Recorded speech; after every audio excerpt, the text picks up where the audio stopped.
Glasses are so Christmassy. Love it.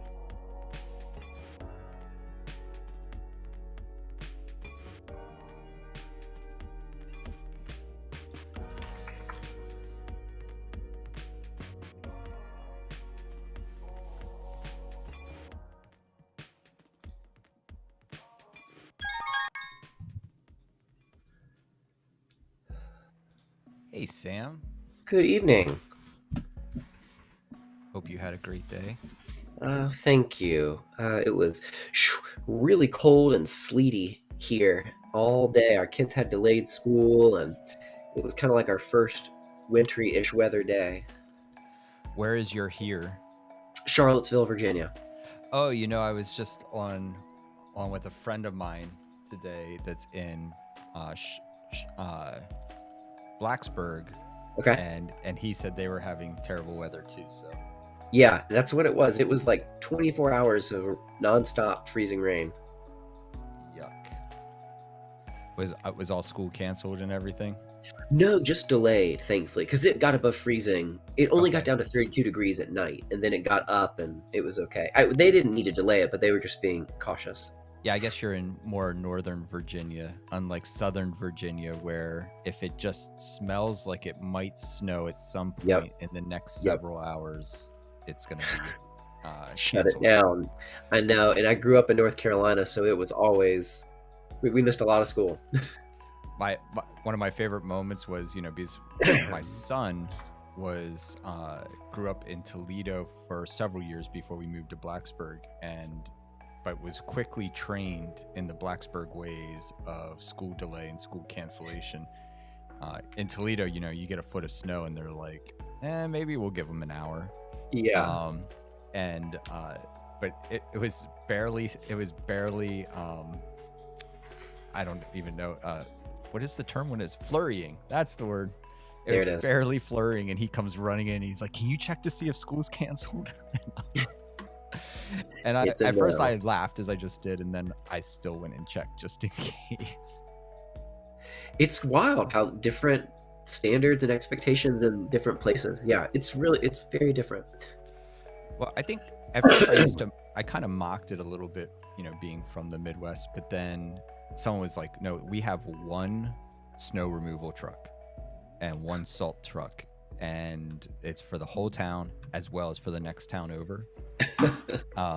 And I guess some of the students that came to the Blacksburg School District lived in some pretty rural, mountainous spaces, so they didn't want to mess with that. One truck.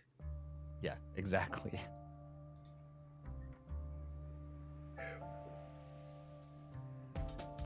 So what grade is you have one child? We have 3. So they're 7, 5, and 3 years old. So second grade, kindergarten, and preschool. Nice. Yes, so all pretty young. So, but 3 is, as we say, we are blessed and done with our wonderful 3. When we had Malcolm, and he was just still pretty small, Tana and I were quick to realize that he was the child she deserved and that the child I deserved would be next, and so we stopped. But we weren't smart enough to completely stop, and we got a dog, and that dog was the child I deserved. Oh boy. Okay. Yes. If it works. We have a friend of ours that are, I don't know, maybe they're in their late 20s, and they are like, we're gonna have kids soon, and we're also getting a puppy now, like as practice. It's like that's as close as you can get without an actual human, so that's great. That's fair. Yeah.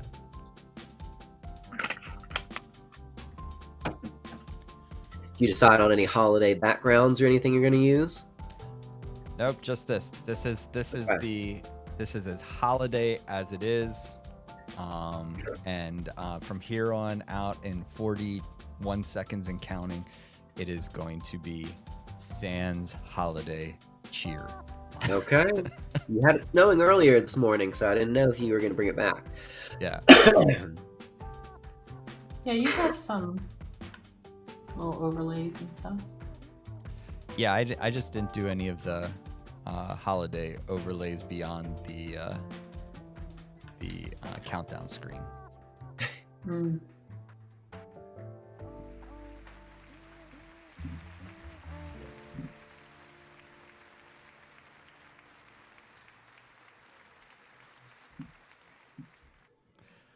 All right. Well, welcome. I hope everyone has had a beautiful day, a great week. We have an awesome evening planned for you. Tonight, we have the opportunity to have a guest, and Tana has agreed to be here with me and hang out with Sam Heath and I. Before I do an introduction to Sam, I just want to remind people that this is a space that you can ask whatever questions you want. You're welcome to put them in the chat.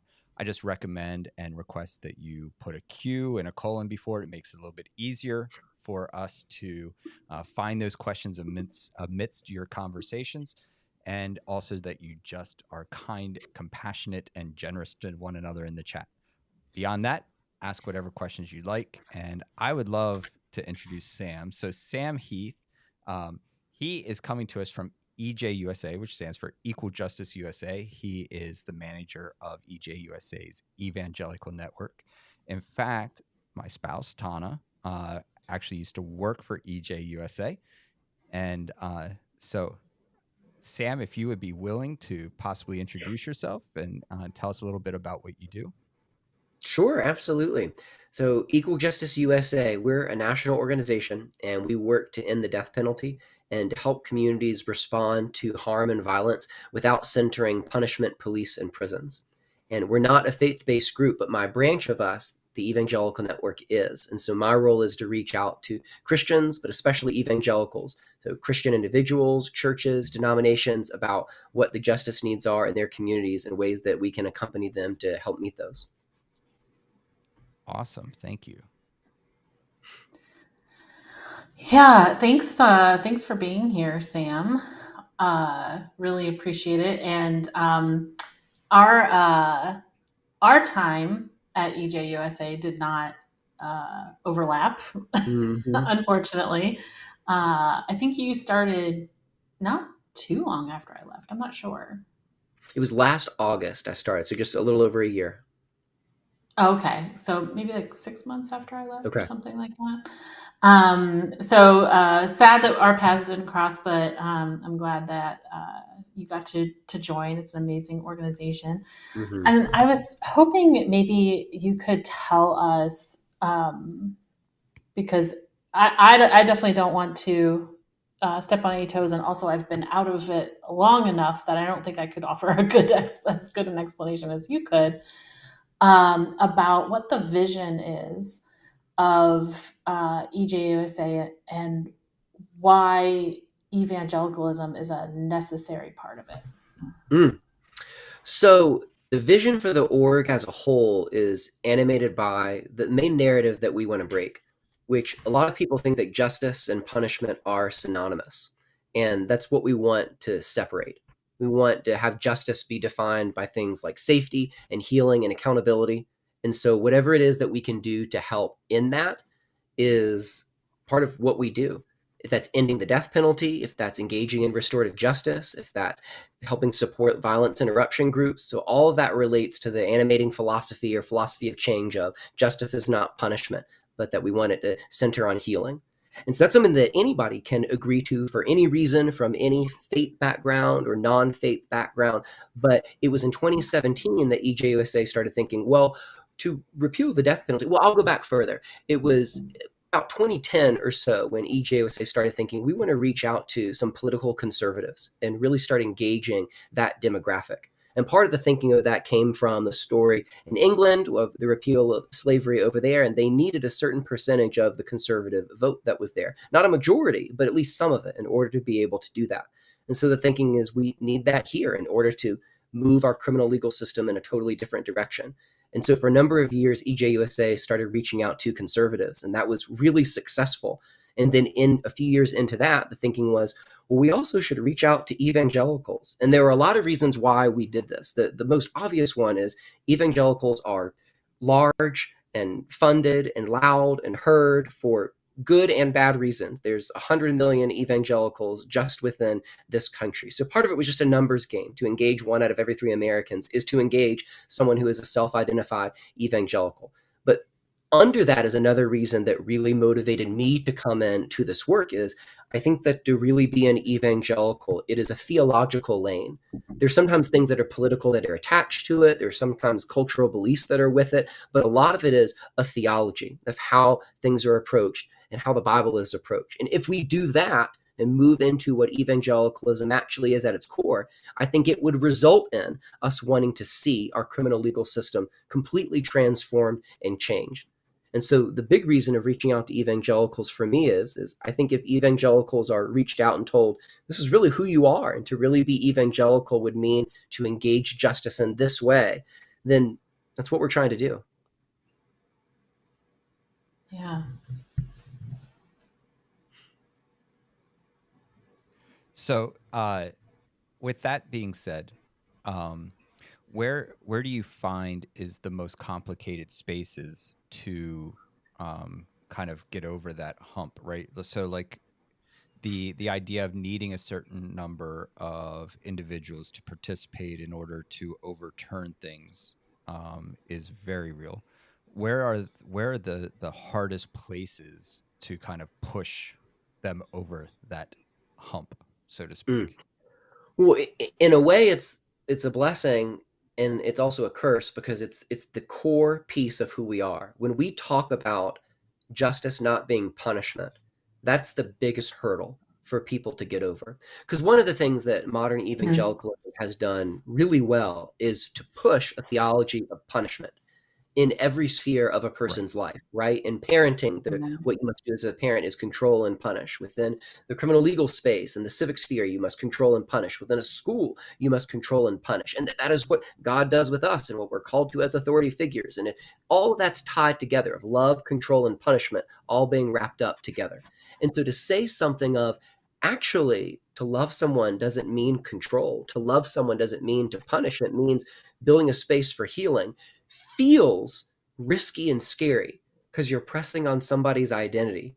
So some of the hardest conversations are saying we actually can let go of this felt need to punish in whatever sphere that we want to. But I try really hard to shore that up with and say to other people, but we're not changing the core identity of who we are. You are still a son or daughter of God, and that doesn't change. And you can question all of these other identities that are out there, and those can fall away. So some of it is it's an identity shift to almost kind of steward somebody shifting through. But it often begins with me asking people and having people think about, what is it you think punishment does? Do you think it keeps people safer? Because we know it doesn't. Do we think it deters crime? Because we know it doesn't. Do we think it's done cheaply? We know it's not. Do we think that it's done in a racially non-discriminatory way? It's not. So by any of those measures, punishment, whether it's the death penalty or whether it's imprisonment, doesn't do those things that we want. But if someone just wants someone to be punished for the sake of being punished, it does that. But then that's that space where I can say, why do you feel the need to do that?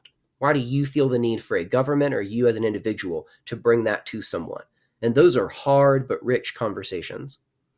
How do you balance from being there, from pushing on? Okay. So I just find this to be a really interesting needle to thread for you. In that, what is that? Man, I don't even know how to fully ask the question. So in one moment, you're being there, you're attempting to be their theologian. And at the same time, you are attempting to represent an organization that desires their support. And that just seems like a really complicated needle to thread. Sure, but it's possible though, right? I mean, what you're describing, I feel like a lot of people need to do. A good teacher, a good coach, a good pastor is somebody who pushes and somebody who invites and provides that space for. So I was a high school history teacher for 10 years, and so a lot of the lens I think through is education and through teaching. And a lot of what we were told when we were trained to be teachers in college was there's this. I remember the term. There's this zone of proximal development. And the zone of proximal development is this space that an individual, in this case a student, can't reach unless they're pushed or brought into it by a teacher. And then once they're brought into that space, they're able to thrive and grow, but they have to be brought there in that space. And so it's always both of those things. I'm wanting to move someone into a new space, but it's a work of invitation. That's a really big thing. My job and my goal is not to argue or cajole or to try to convince or even really to debate. A lot of what I do is describe and invite someone into something and to look for people who are interested. And a lot of people know some of these things already. So it's not new to say to someone those things I said about punishment earlier. People know a lot of those things already. What they don't often do is that next step of, well, gee, if punishment's not doing any of the things that I think it's doing, then, and I just want someone to be punished, just to be punished. I've never really thought about why I want that. And so some people shut down, right? And it's over. And, great, I'll pray for you and we'll talk again in 20 years. But for others, if they're willing to enter that space, so threading that needle, thankfully, it's, not being a pastor, I'm not with, a flock of 50 people that I'm with for my lifetime. So, I'm able to be in a space where I invite people to it when they are ready to really start questioning those things, when they're ready to think about how to live in a different way.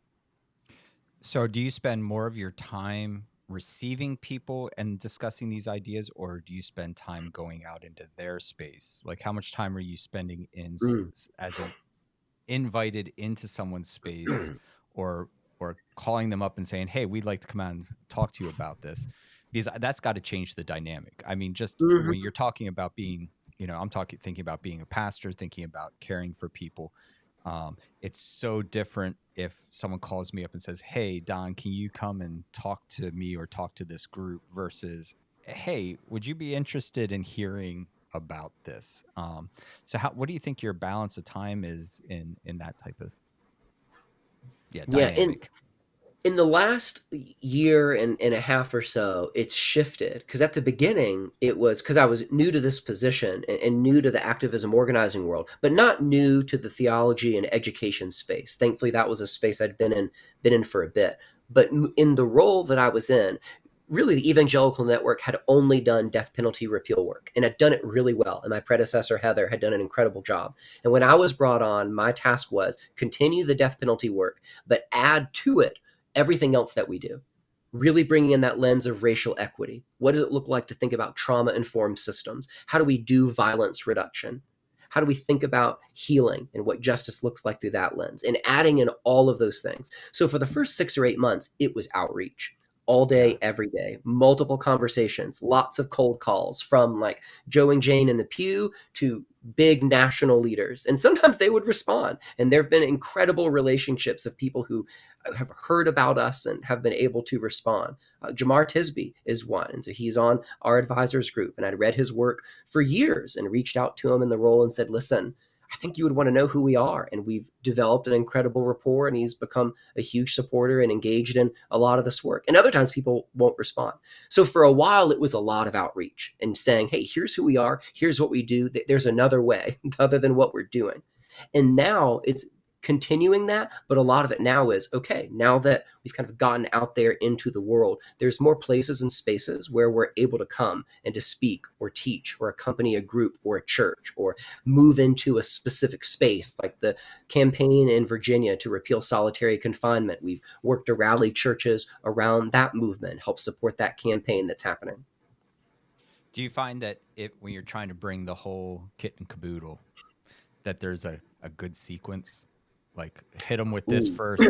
Let's save this one for last. And I'm sure every space that you're in, that might change a little bit, but as just a general rule of thumb, because for me, all of this is stuff that is very much, I'm all for.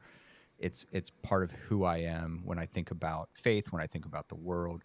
The things that EJUSA does is very much a part of my core understanding of God and the world.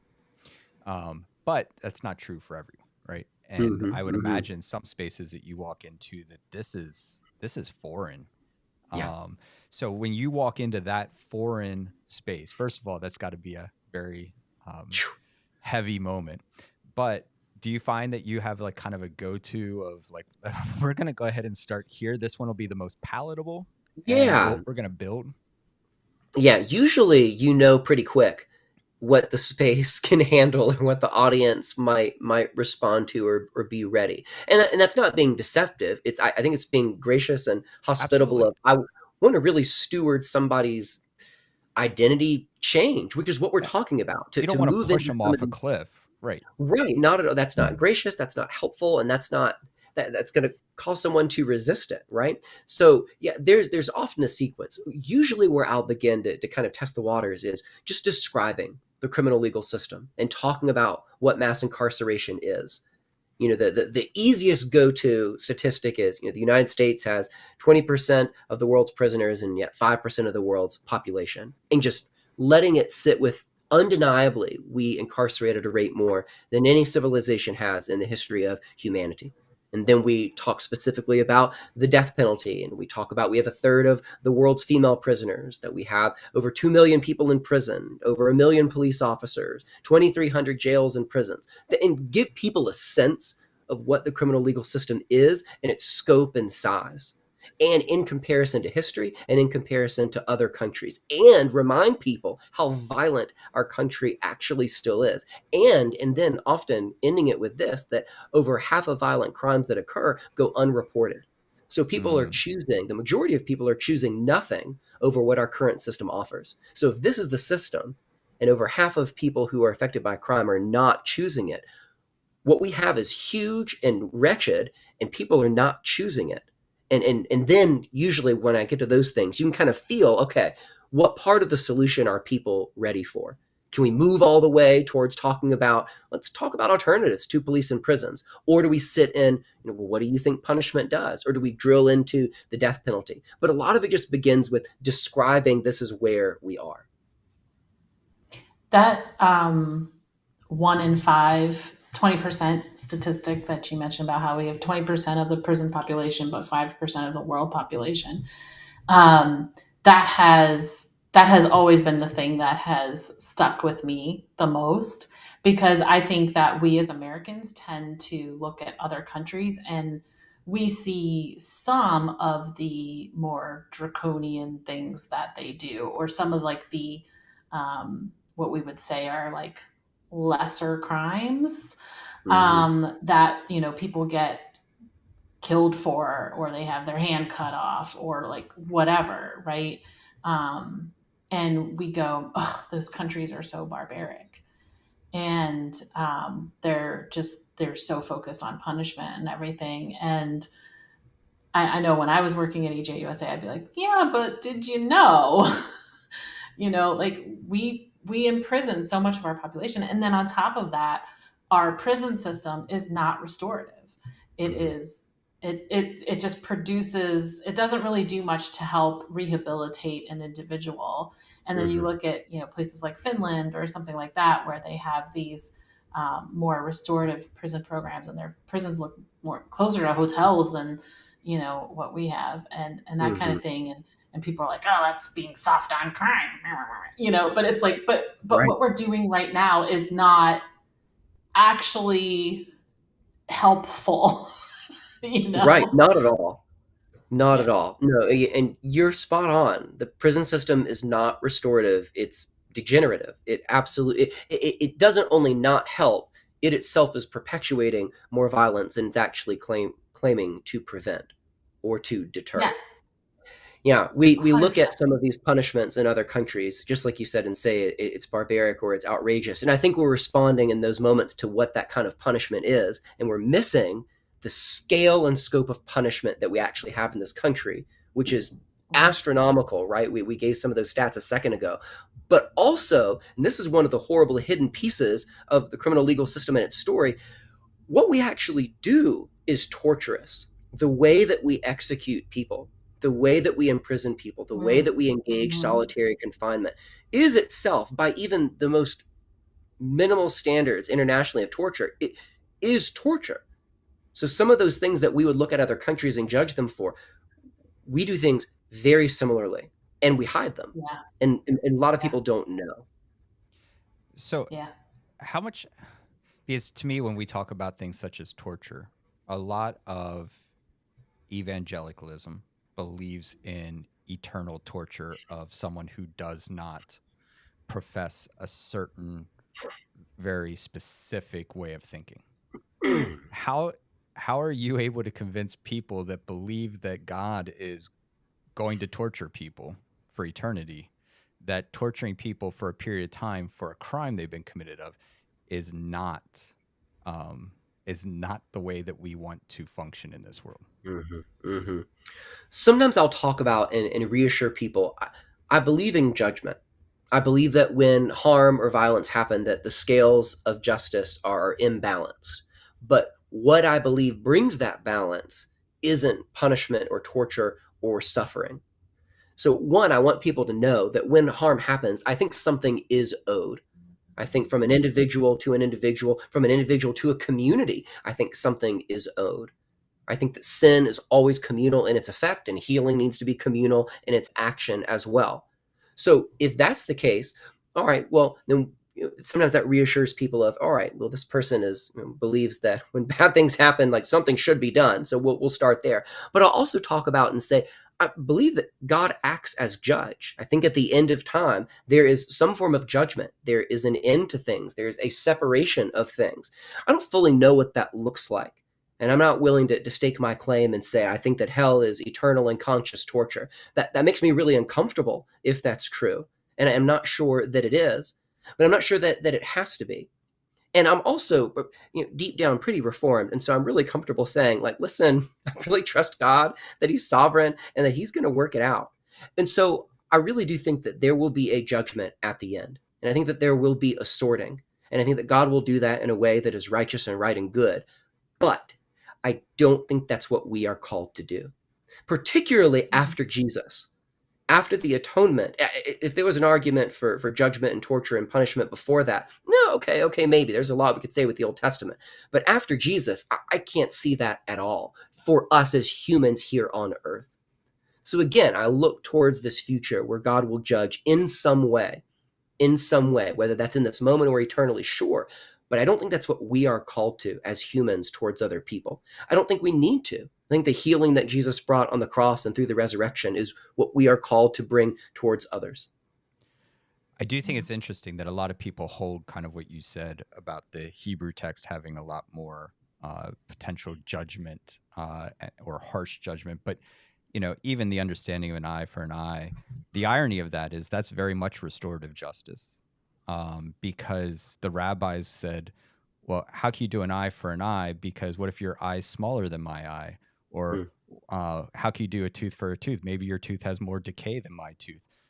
So you can't give me an eye for an eye. So instead, what you need to do is pay fair restitution for what happened in order to restore whoever the victim is in this situation. So you can restore them and get them back on their way.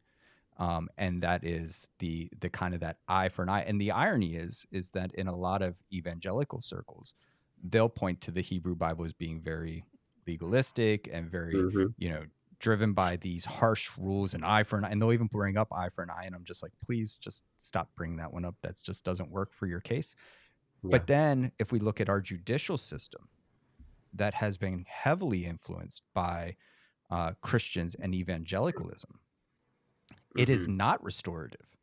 You have to check that box the rest of your life, even if you're so like in the Hebrew concept, once you paid your restitution, you are back fully a member of the community again.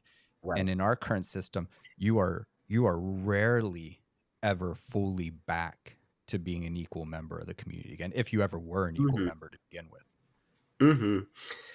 It is absolutely true. That arc or that bent of restoration that is there. And I'd add in to what you were saying that not only has there been a role with evangelicalism and the criminal legal system, I point the finger even harder than that. Another reason why I want to reach out to evangelicals is that I think evangelicals help build this system, and therefore I think they should unbuild it and to put in its place something else. I got to meet Sister Helen Prejean a little over a year ago at an event here in Virginia when we were celebrating the repeal of the death penalty. And she knew EJUSA, but she hadn't met me yet. And so I went up to her and said who I was and who I was with. And she grabs my hand and she says, Sam, the evangelicals, they're the key to the whole thing. And I paused. I was like, I see what you're saying, right? Like if every evangelical opposed the death penalty and wanted restoration in our criminal legal system, the death penalty would be over tomorrow. It would be done forever. So it's an incredible movement and group of individuals to engage, but because they were really responsible in building it. I also think about what you're talking about with eye for an eye, and Shane Claiborne, a friend of ours, says two things that are witty and helpful. One, in talking about the idea of an eye for an eye, he uses the language of saying, we need to remember that was meant to be a limit, not a license on violence, right? That was meant to be a cap. Back in the ancient world, if someone murdered you, then you were able to go and murder their entire family and repayment for that. And so this limit of eye for an eye was actually a gracious cap on the violence that was there. But he also talks about if we did eye for an eye and tooth for a tooth, it would leave the whole world blind and in dentures. And because it's not the goal of achieving that. It's not saying this is what is required. It's saying that there needs to be some kind of recompense when harm happens. And the goal, like you talked about, if you look at the Old Testament, the goal of that most often was a relational repair. And that's what we're calling for. Again, as Christians, if we think about sin as being communal, not just against other Christians, but against anybody, then that restoration has to be communal as well. Not only does the person who did the harm have an obligation to fix it with the person they harmed, I think the community has an obligation to facilitate that interaction and relationship and create a space for that right now. And our criminal legal system negates any possibility of that. So let me turn real quick to a question one of the viewers asked, and it's around this idea of deconstruction. So we talk a lot on our shows about deconstructing our faith. So a lot of people that, watch, listen, participate at any level with Ancient Jesus Future Faith probably at some level have begun to deconstruct the way they think about God and faith, and they're in some way most likely moving away from evangelicalism. And so that's kind of the framework in which he's asking. So he says lots of discussions lately has been about deconstruction. What are your thoughts on deconstruction? And how are people currently deconstructing, reacting to your message? Does your approach change? Oh, there's a lot here. Okay, we'll add on another hour for our conversation. Right. I mean, what I would say is deconstruction is absolutely not a problem in the sense of deconstruction is questioning, it's wondering, and there are so many things within evangelicalism that we could deconstruct. I'd also say someone is welcome to walk away from the term and the movement of evangelicalism, which doesn't have to equal walking away from Jesus or the faith as a whole. So those don't necessarily need to be synonymous. I also think it's important if someone's deconstructing to be really conscious, well, then what are you trying to construct with after that? And if someone is a Christian, it's so key that that is scripture and that is what guides that process. And so deconstruction and reconstruction without that is really hard. So in a lot of my conversations, even if people are really doubting the faith, a hope and the goal is really trying to stick close to scripture and have that as our guide. Because if I just have my emotions, then it's going to be different from one day to the other. Emotions are beautiful and key or important, but that's the main thing guiding me. And then I'm going to be lost. So, and how are people deconstructing or reacting to this message? Oh, all kinds of ways. You have, total affirmation to the trolls and the people that come after and the emails and the YouTube videos that get posted and your face getting spliced and national figures that you didn't expect saying your name and mispronouncing what Yeah, your you title is and recently all of these things. you recently made it big time. That I broke through whatever glass ceiling this could be called, and Glenn Beck had some things to say about the EJUSA Evangelical Network. Glenn Beck, who opposes the death penalty, had some things to say. So it was an ironic, interesting moment. Yeah. So people deconstruct it in a lot of ways. People will say, "Oh, what you're saying is liberal theology. Oh, what you're saying is going to lead to universalism. Oh, what you're saying is a slippery slope out of Christianity. What you're saying is defund the police. What you're saying is abolition." A lot of the deconstruction is people will take these terms that are loaded with a lot of things and heap them onto what we're saying. And so does that change the approach? Absolutely. I appreciate when somebody lobs some of those terms or tries to deconstruct in that way, because then it gives me the chance to say, okay, well, here's what we do mean. What we are saying is a version of abolition if we define it in a certain way, right? Ruthie Wilson Gilmore talks so much about abolition being as much about presence as it is about absence or removal of something. That's incredibly Christian too. Christians can really get on board with that. We're not just removing something from the world, we're bringing the presence and bringing shalom and seeing the kingdom break in. So I always want to reassure people, I'm so much more about what we're building and what we want to bring and do and invite people into, more so than what we want to defund or destroy or tear down. And so that helps some people who get really uneasy and tie together any kind of talk of liberation or social justice with the dangers or ills of liberalism. So it allows us to be able to say, sure, I'll meet that term, but let's make sure we're defining what a lot of that is. That's really helpful, and I love a lot of what you said there, because I think a lot of people dismiss deconstruction and as just not based in scripture at all. And maybe that is true for some people, but not for everybody. And so there's, I think, a lot of fear about what deconstruction means too. So that was really interesting. There's another question. I don't believe this is anything that EJUSA deals with, but I will I will repeat the question. Prisons are notorious for their lack of ethics. There is a huge markup on commissary to the point where it's hard to support people in prison. Is something being done about this? Hmm.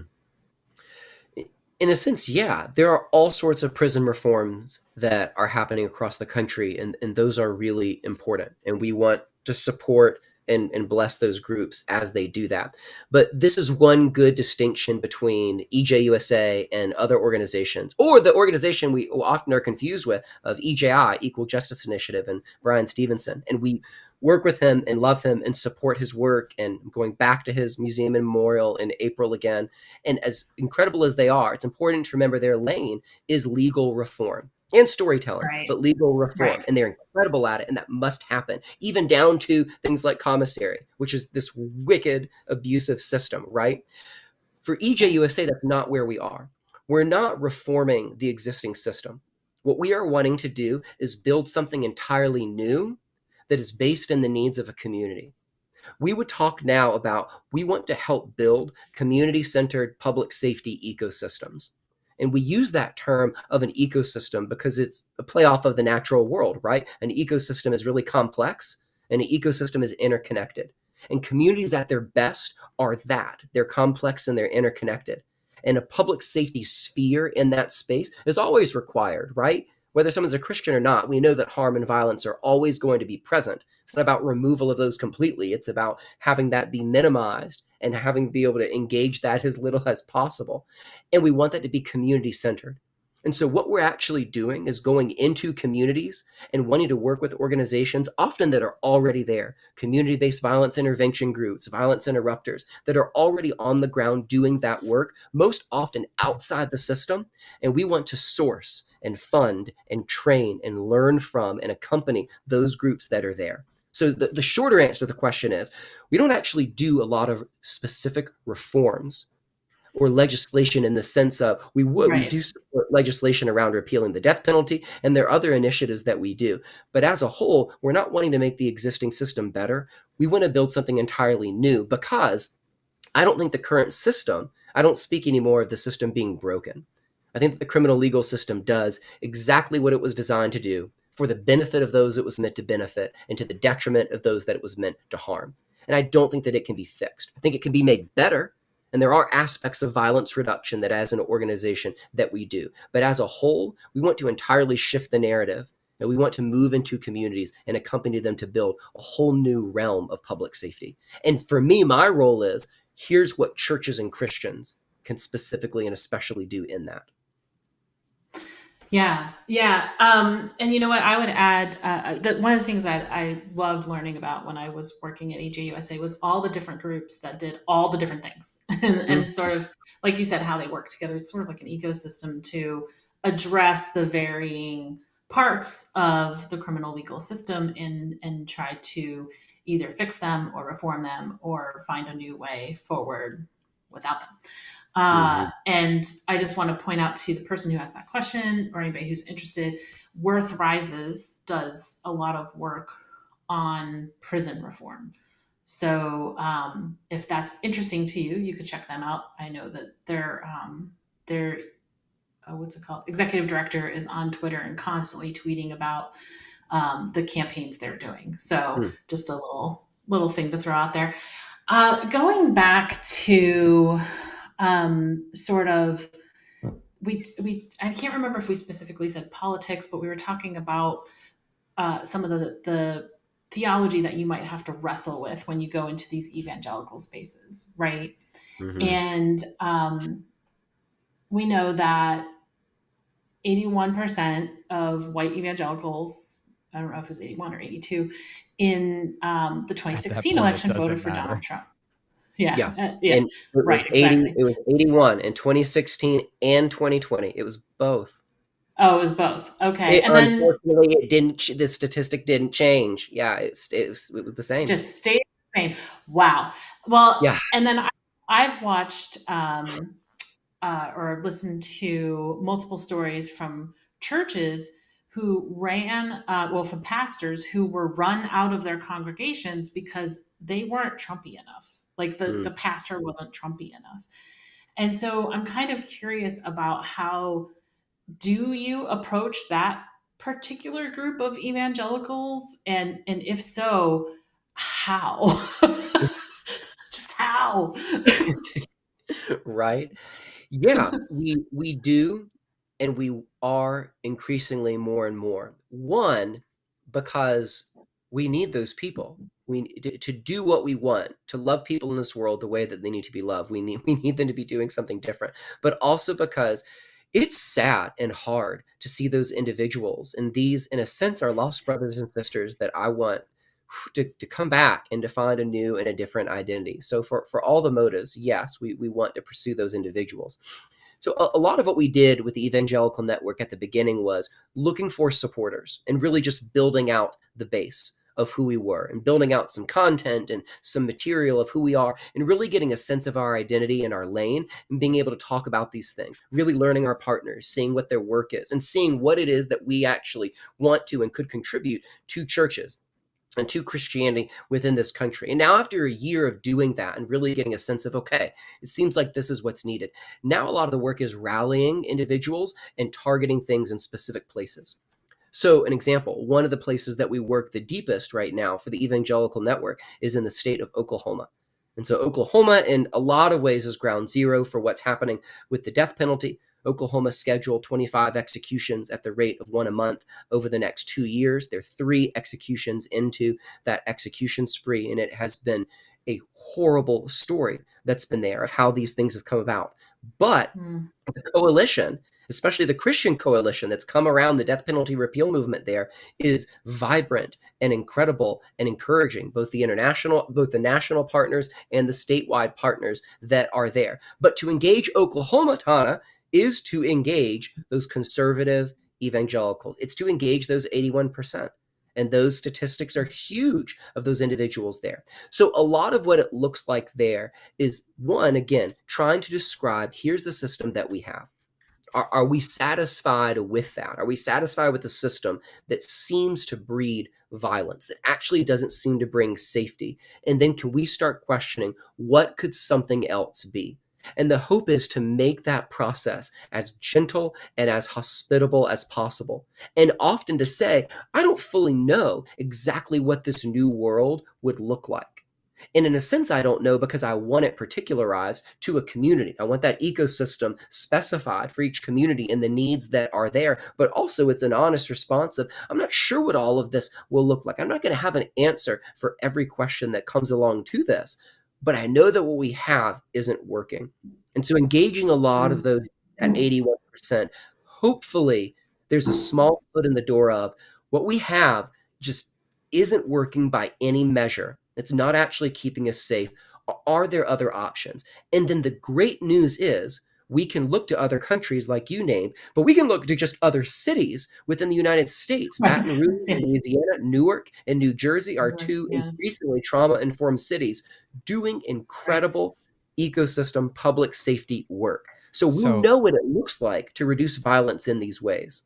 So Sam, in a lot of ways, you just kind of went into one of the questions one of our folks was asking, which was, as EJUSA helps people rethink the justice system and reforming it, do you offer models of true justice to move into?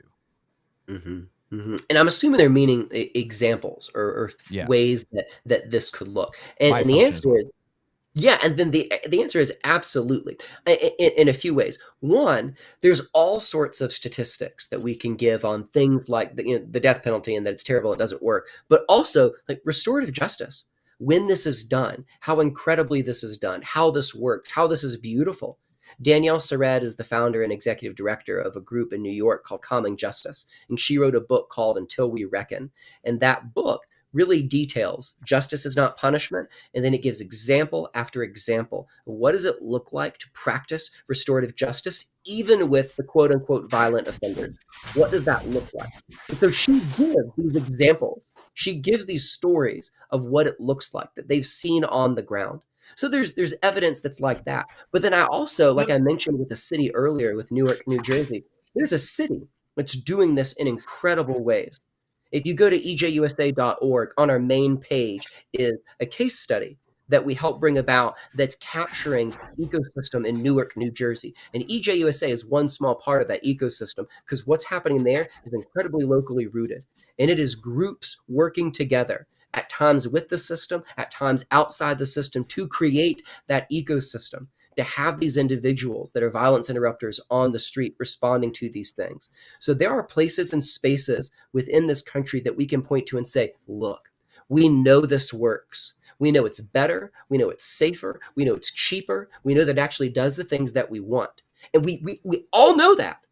We just have to decide to do it. But that hurdle to decide to do it means admitting something that, again, back to the beginning, is a major identity shift. It requires us as people to be and do something other than what we are. And those 81% of people who are white evangelicals who voted for Trump largely don't want to change their identity, because Trump and all he represented shored up and built and affirmed their identity. So they're going to be really reluctant to relinquish it. So I better have a good identity to offer them in its place. And thankfully we do. It's Jesus. But for some people, that doesn't feel like enough. And that's what I got. So I There's offer some that people that think invite. there's some people that think Trump is Jesus. So Unfortunately, Fair. yeah. So I think you pretty much answered this question as well. But I want to put it out there in case you want to add anything else. What are some of those programs of new ecosystems that you love? Tell us cool things happening, please. Great. So there's a group that's called the Newark Community Street Team. And who they are is a group of individuals that are literally on the street practicing public safety. They are on the street when violence happens. Their goal is to prevent it. Their goal is to interrupt it. Their goal is to help work things out and bring restoration after it happens. And they are absolutely living that life and walking the walk and talking the talk, whatever the phrase is. They're doing it and then living it out. So we see, and there's examples like that all across the country in lots of cities, but in Newark, that's one that we work really close with. And the rapport that they've built with the community and the ways that they have been able to show and give evidence of violence reduction has been really incredible. There's also examples of restorative justice programs all across the country. Again, Common Justice is a great organization doing it, but there's one here in Charlottesville, Virginia, and it's an interesting restorative justice program because it's a partnership between a county, a city, and from those county and the cities, a prosecuting office in both of those entities, and Eastern Mennonite University.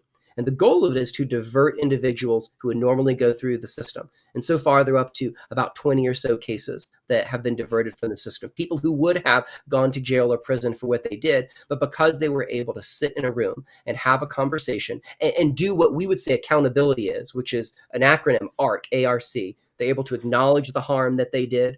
They're able to do some act of repair, and they're able to engage in a change so that that harm won't happen again. That acknowledgement, that repair, that change. And because that's able to happen, 20 cases, 20 individuals' lives have been diverted from the system.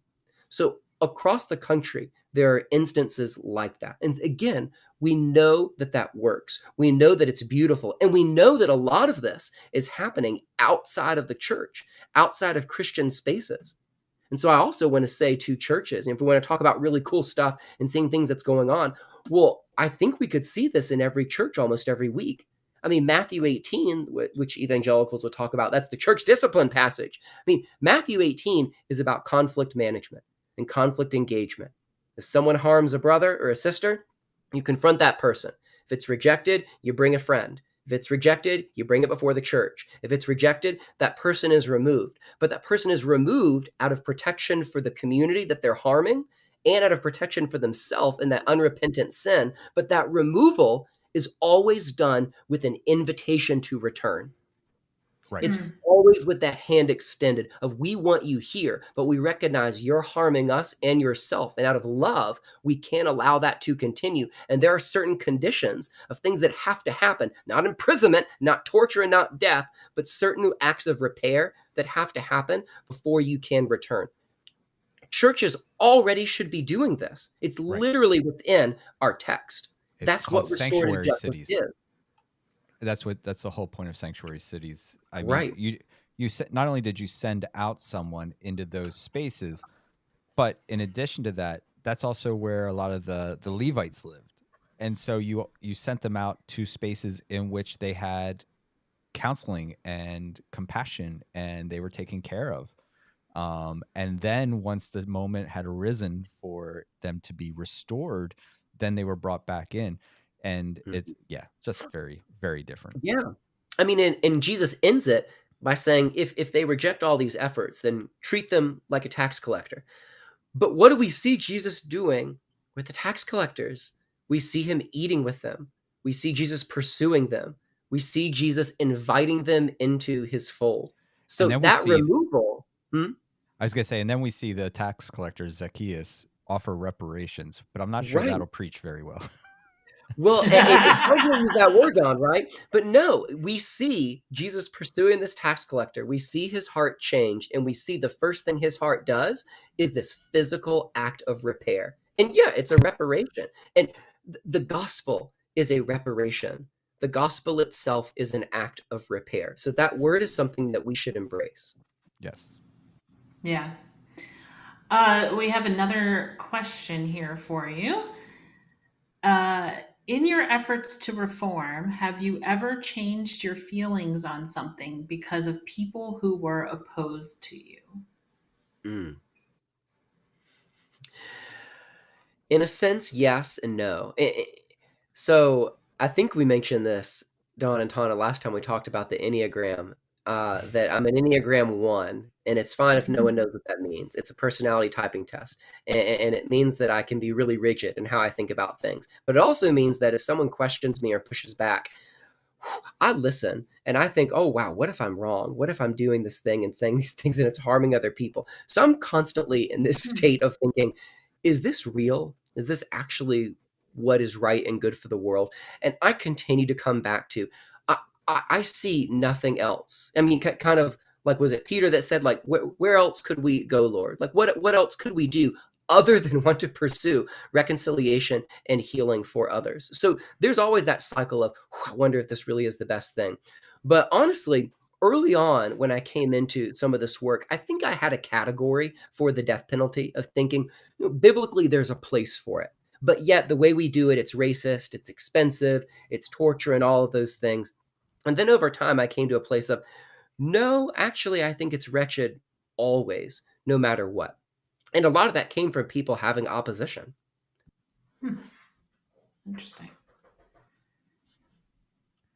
So I have a question for you as someone. So I am a queer person, but I'm in a heteronormative marriage, so it's acceptable to a lot of folks that would normally be opposed. For me, Tana and I were kind of talking about this a little bit today, and what you do, I don't know that I could do. To go and speak to people who hate me and reject me and reject a lot of other people in order to get them to come alongside something that I need them in. To me, I find that to be, I couldn't personally do it. So one, kudos to you. But I guess if there is a question in there, the question is, how do you balance a thing such as what I understand what evangelicalism was 500 years ago and what its intention was, but what it is today, that 80%, because if 81% voted for Trump, then probably a vast majority of that 81% would also vote against me as a human. I couldn't go to that 81% and be like, hey, so about this one thing over here, how do you, and maybe even how does the organization as a whole, because the organization isn't made up of all conservative folks, EJUSA. Right. Yeah, definitely not. Yeah. So how do you balance that justice? Like, you're about justice. And a lot of what evangelicalism represents in our world currently is pretty unjust. Right. But you're going to them to ask them to help balance the scales of justice. And for me, right. you're just a better human being than I am. I couldn't do that. No, I don't think it's being a better human being. I think that it is a great community that's around me for it. I mean, for EJUSA, the way that they, to use your phrase from before, kind of thread the needle with all of this is, if someone wants to question that justice and punishment are the same thing, or they want to question that justice is something more or other than punishment, then there's a seat for that person at the table, regardless of that person's orientation, that person's faith or not faith, that person's age. And we have a wildly diverse staff of 34 people at EJUSA. And all those individuals are there because they think that justice is safety, healing, and accountability. We think that justice can be an ecosystem that's based on a community and what it is that they need. So that brings a lot of people who are there. We also kind of know what our lane is. There's a lot of other things and issues that we're not engaging, that we might encourage others and want them to do. But here's this thing that we are engaging. When violence and harm happen, what do we do? That's what we want to talk about. And so far as me engaging those other individuals, I don't know, maybe it's a layered thing, and maybe we're stepping into the therapy couch right now, but I grew up in the SBC for 20 years, and then was in the PCA for about 10 years, and then have moved into the Anglican world. And so there's been that is a story. That's like a mini series. At least, right? Yeah, it might be 2 seasons at least. I mean, the arc has been increasingly liturgical, and I didn't mean for it to be that way, but it makes sense to me now. I mean, I went from and there was beauty within the SBC. It taught me who Jesus was. They taught me how to read the Bible. But I also learned at the church where I was a lot of homophobia, a lot of legalism, a lot of hypermasculinity. And there were other things in other spaces that weren't healthy. And I wanted to move into a place that was increasingly structured, that was historied, that knew who it was, and that gave place and space for people to live and move in the world without that compulsion that's evangelicalism at its worst of I know the right answer every time. So one, just the denomination I'm in gives the space for this envelope pushing work that I do. I have a gracious wife who is an Enneagram 8. So for her, conflict is intimacy. And so we are able to debate and discuss all of these things often. And that has helped us sharpen each other. And so those things have really helped shore up under a lot of this work, both the church community that's supportive, a family that is supportive for it, because you're right, engaging these individuals, it's really exciting, but also some people get really angry. But again, my role isn't a pastoral one. I'm not here committed to someone for decades, stewarding their life and their heart and their household. I'm able to come in, extend this hand and this offer, and invite someone into something that's already happening. And if someone is willing to come now or 10 years from now, I'm still here and I'm ready for that.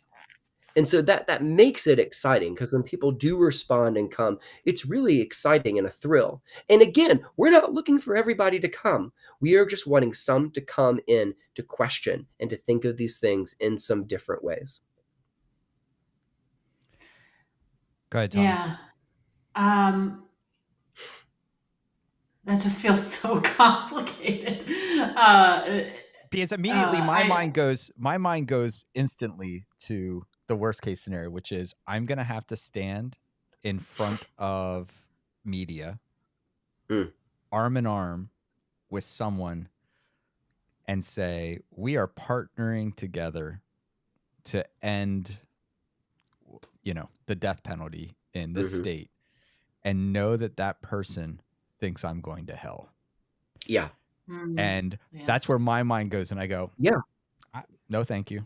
And that's not for everyone. And I'm not saying that's why required. I said you're a better person than me. That's well, awesome. No, I won't say that's required for everyone, but I will say for things to change, it's going to take at least some people doing that. Sure. It makes me think of 2 things. One, I think about James Mumford, the ethicist. Marcus Mumford of Mumford & Sons, his brother. He wrote a book called Vexed about political tribalism, and he invented the term, and Tim Keller used it in the New York Times, which is what got it popular, of package deal ethics. And the gridlock within our culture that happens for at least the last decade is a result of someone saying something like, I'm pro-life, and then we assume that means a dozen other things. Whereas it might not. and there could be nuance within it. We assume that ethics are a package deal, that there's 1, 2, maybe 3 different versions, and that's it. And that's not true. People are far more complex than that. I also think about, I'm in Charlottesville, Virginia. I've been here for 10 years. So we were here in 2017 for all the violence that happened in August of 2017. And one of my friends who is a pastor was out there on the streets later that day, a little after that we were, amidst the protests. Christian pastor, he was out there and he was looking around at the signs, and he was seeing, kind of to your point, Don, signs both for and against all kinds of issues that related to things and didn't relate to things, all kinds of things. And they were all on the same side, in a sense, on the same side of the picket line, right? And he had this conscious moment of, well, I'm really uncomfortable. I'm not sure if I can stand with these people. I'm not sure if I agree with all of these things. But he thought through, and he told me he had this thought process in his mind, but I'm here to oppose white supremacy. We're all here to oppose that thing. So I'm going to stay here and I'm going to oppose that thing. And it takes people being able to be centered enough to focus on that thing. And it's not something that everybody can do. And it's not something that everybody would be called to do, because there's layers and all kinds of complexities to it. And Don is confessing right now, it is not him. But it's really important that you have those moments of standing in solidarity with individuals that might not be expected for the sake of this thing or this person, right? I think about Ellen when she sat in that booth with George W. Bush, and they were chatting and laughing, and people were saying, how could you do that? Don't you know that he hates you? And Ellen was like, well, sure he does, but like, I believe we should be kind to everyone. Period. Full stop. Which I know you believe too, but there's a difference between being kind to everyone and like standing arm in arm with them for an issue. But it's going to take that some of the time. And that's uncomfortable, and that's hard. And that's really hard for evangelicals. And I get that. And I know why, which again is why I want to say, but you're okay. You can let go of all of these other identities because your core identity won't change. Well, thank you for encouraging me and saying I'm not a bad person. I'm a bad person for so many reasons. That might just not be one of them. Maybe not that one. Oh my gosh. So we had one other question here. How has your experience of teaching history helped you in your conversations? Do you stick strictly to the Bible, or do you get to lean on your knowledge of history? Oh, it's definitely both. Yeah, my years of teaching history is what brought me into this work. I mean, learning the history of Europe and the history of the United States, which is what I taught when I taught in school, and in Western philosophy, and seeing that this is really what the history of the world is. This is the history of slavery, the history of race, history of capitalism. My wife talks about and uses the phrase of that we were bamboozled as children, like we were not told a true story of what the world really was. And so as I read and learned and then ended up teaching that story, I realized not what I actually thought it was. And I felt this obligation to share. And then I increasingly felt this obligation not just to share the story, but to actively work to change the reality that resulted from that story. And that compulsion came from one of my best friends was in prison for 13 years. And we were friends before he was locked up, while he was there, and after. And through visiting him and writing and calling and being in prison with him and visiting him there, seeing what prison is and what it does and what it's not capable of doing and how it actually functions and the ways that it rolls. It was my first foray into seeing this is our criminal legal system in reality, not what's in the movie, not what's on TV, not what I want, not what I'm told in church, but this is what it actually is. And it was horrible. And so I began my professional career thinking, education is like the baseline to change our country because it shapes and shows who we are. And more I thought, no, actually, I think it's our criminal legal system. I think that shapes and shows who we are at an even more base level. And so that moved me into this activism organizing sphere. And that was coupled with a theology degree at UVA. And so that theology and that history are always related together. My daughter last night asked me, Dad, what did you want to be when you were growing up? And I said, I wanted to be an archaeologist or a detective or a teacher. And then I don't know if she was still listening at this point because I just started waxing eloquent with and I think it's because all three of those jobs are different forms of being a storyteller. And you know I'm obsessed with stories. And all of those are telling the stories of the world. And that's what I'm doing now in my job as we work to move beyond police and prisons. It's a storytelling job. And she nodded politely, but I don't know if she was hearing it. But it really is this combination. That theology and that history come together, and both are hugely important. We have to know what the story is before we know how to change it. Brian Stevenson says truth and reconciliation are sequential. And so there's an order that truth comes first, and then that enables that reconciliation. So that history and theology are required throughout all of that. Yeah. Yeah, that seems like a really good combo for your job. Yeah. I'm thankful. Yeah. So sorry, I'm I'm just taking all this in.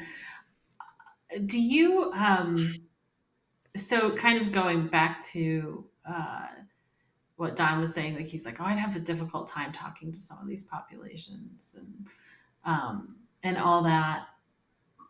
I'm curious if when you're talking to some, so, well, let me back up a little bit. I don't want to paint all evangelicals with one brush. Obviously, like the original intent of evangelicalism was like big tent, put everybody together. But then over time, it was like clear that too many people had differences in doctrine and all that stuff, and so there is sort of like this overarching evangelical that a lot of people fit under, but then there's sort of what I think non-religious people think evangelicals are now, mostly thanks to support of Trump and how evangelicalism and the far right are getting closer together and things like that. So I guess my question is, in some of the spaces that you go into, do you have a more difficult time like overcoming people's politics or overcoming their theology?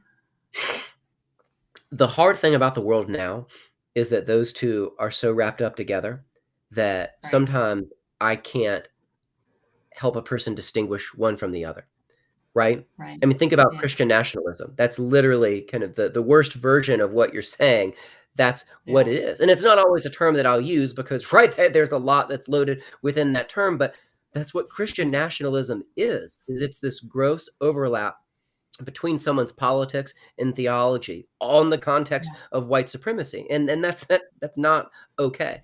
So, in a sense, it's not either or. The hardest thing is having someone see when those things have bled together, and then doing the surgical work of picking those apart.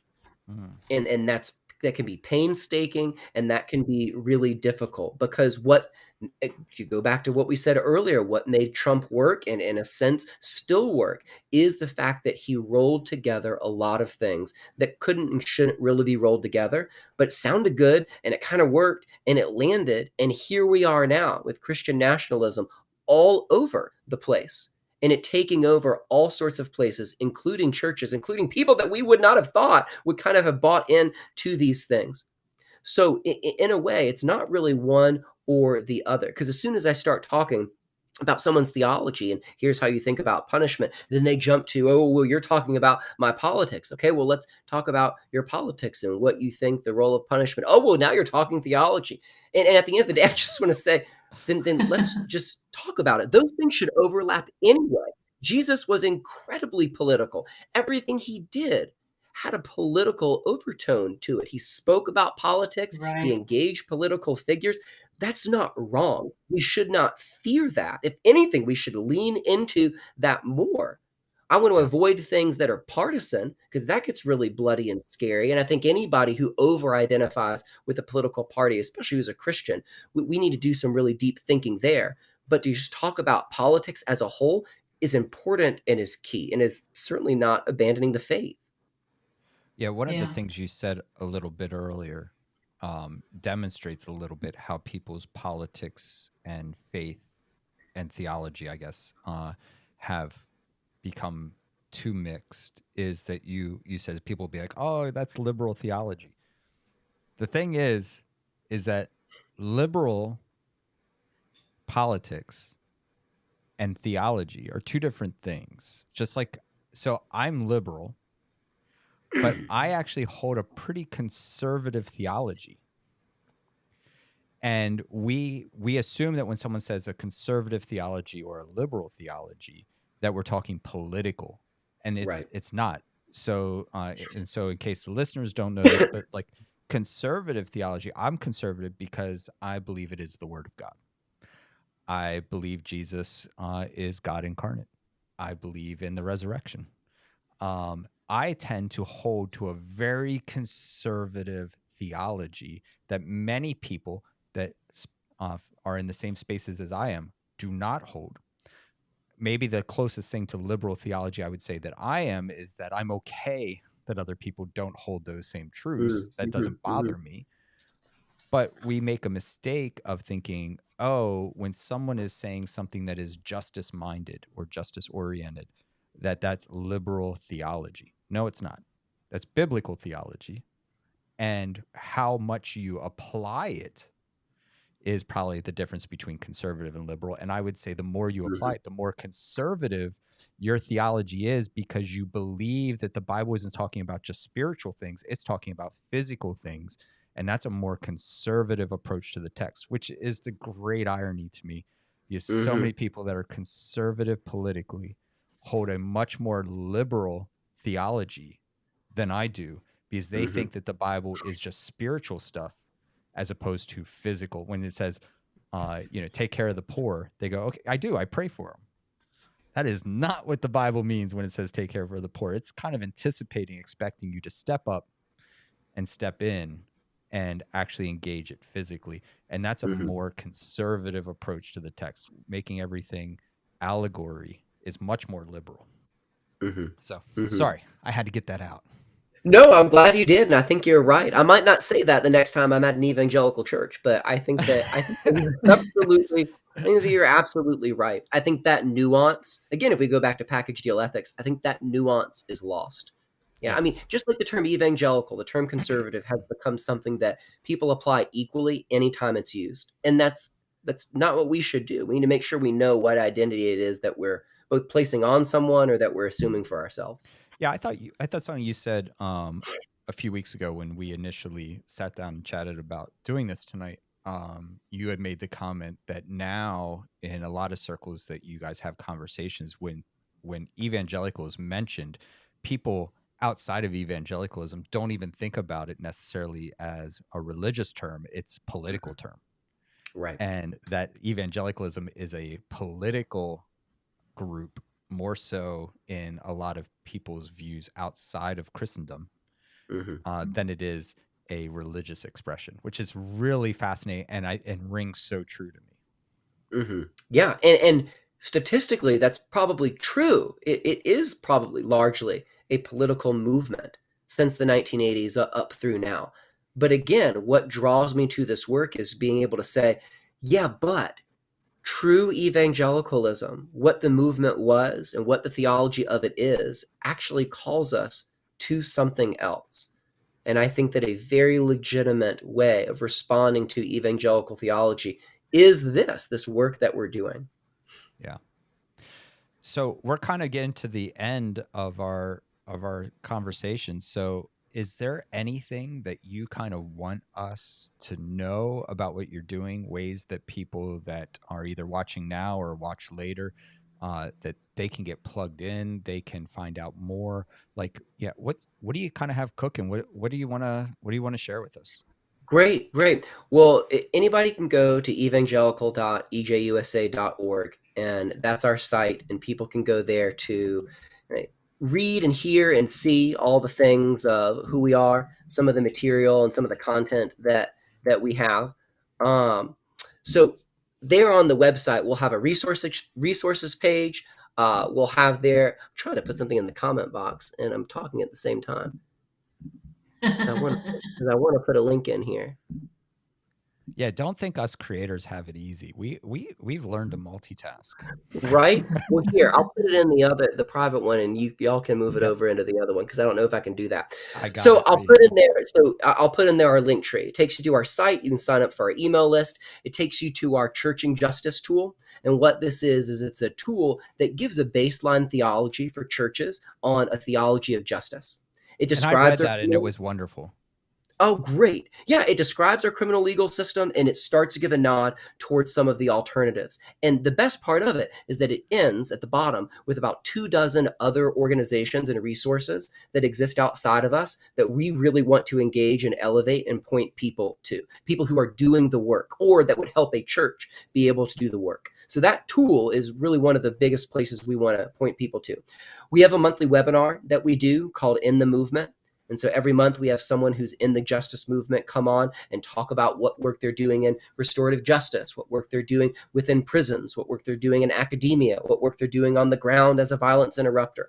All sorts of guests come on. And so if you get on our email list, you'll hear about that as we do those regularly. Our next one is coming up in January. Our last one of the year was just yesterday, and was talking with a man from the Church of the Nazarene and his restorative justice work. So sign up for the email list. You'll see our content. You'll see our events as they come. You'll see our Churching Justice tool. And if you get on our email list, those emails come directly from me. People can always respond to those. And I would love to have conversations with people.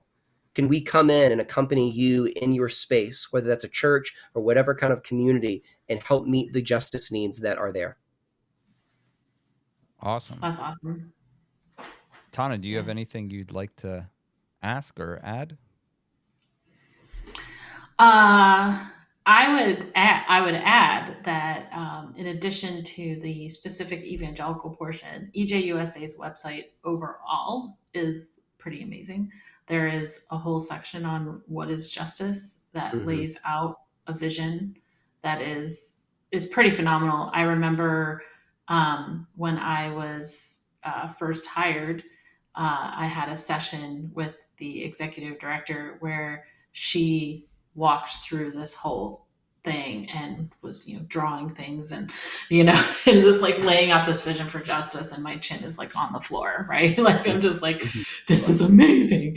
Of course she had to truncate it because I was 2 hours late on my second day. But that's a whole story. Anyway, they didn't fire me off the bat, so I was lucky. But anyway, yeah. So I would just say check out the whole site. EJUSA is doing really great work, and then the partners that you link out to are doing amazing work. Look at the ecosystem in Newark, New Jersey. It's pretty fantastic. Yeah, EJUSA.org. And at the top, Tana, what you're saying, that it says, what is justice? And that Yes. what is justice page is what led me to want to work at EJUSA. Cool. It was incredible. I saw it and immediately thought, I believe all of this, but I believed it through a theological road. And I thought, can I come to this place and work at this organization and they're asking me to take this to churches? I can do that because I already believe it. So it really is incredible the way that it talks about justice. Yeah, it's beautiful. Oh, that's pretty cool. I like that. They revamped the website while I was working there, so that page didn't exist before I was hired. In fact, the website was very death penalty focused, which I was still very like, yeah, no death penalty, absolutely. And I was all about that, but then I got into the interviews and they were talking about racial equity and all these other things they're doing, and I'm like, this is even more amazing, Yeah, So, down the rabbit hole. I could gush about EJUSA all day long, but I won't. But anyway, but yeah, I don't have any final questions. So, Don, I don't know. Well, I think this is a great spot for us to go ahead and wrap up tonight. Sam, I am so grateful for the generosity of your time, your thoughts, your heart. I'm grateful that you are not me, and therefore are willing and able and capable to go into spaces that I am unwilling to go, at least at this moment in my traumatized religious life. But thank you for all the work you do. And EJUSA does. Obviously, it has a very significant place in Tana and I's heart. We both have a fondness for the organization. And if there's anything that we can ever do to care for you, in fact, maybe we can end with that. Sam, is there anything that we can do to care for you? And if you say, pray for me, I'm going to say, nix that and give us something else less evangelical. Give us something less evangelical than prayers and thoughts. Me. Yeah. Well, first, thank you to you two as well. Yeah, it's so wonderful to hear you came to EJUSA, Tana, that you loved it, that you left, you look back fondly. Like it's a unique place. So thank you too for the work that you all are doing for Ancient Jesus Future Faith. This is incredible and really important. And I'm glad I know that this is here and can point people to this and towards this. What can you do to kind of care and support us? No. I know what we can do to care and support EJUSA. I want to know what we can do to care and support Sam Heath. Because I know all the links to EJUSA. Well, if you're not going to pray for me, we refuse. That's where we draw the line. It's a no. Then I want to keep our conversation going. Please. Talking with individuals like you all that I know genuinely love Jesus. And I know that there are so many places and spaces where we can come together. And yet there are also places where we might diverge from each other. I want to lean in to some of those places and spaces. And again, I'm married to an Enneagram 8, so I'm okay with that conflict and that discomfort. That is okay and doesn't worry me. So I would love to continue our conversations, whether that's live on the air or whether that is not, because yes. I think we have found a kingship and friendship, and I would love to continue that. That would feed me and help me. Excellent. We can do that, and I will make sure that we do that. So, Sam, super grateful. Thank you again for your time, taking time away from your household in the evening. We don't, that doesn't go unnoticed with us. So we're just very, very thankful.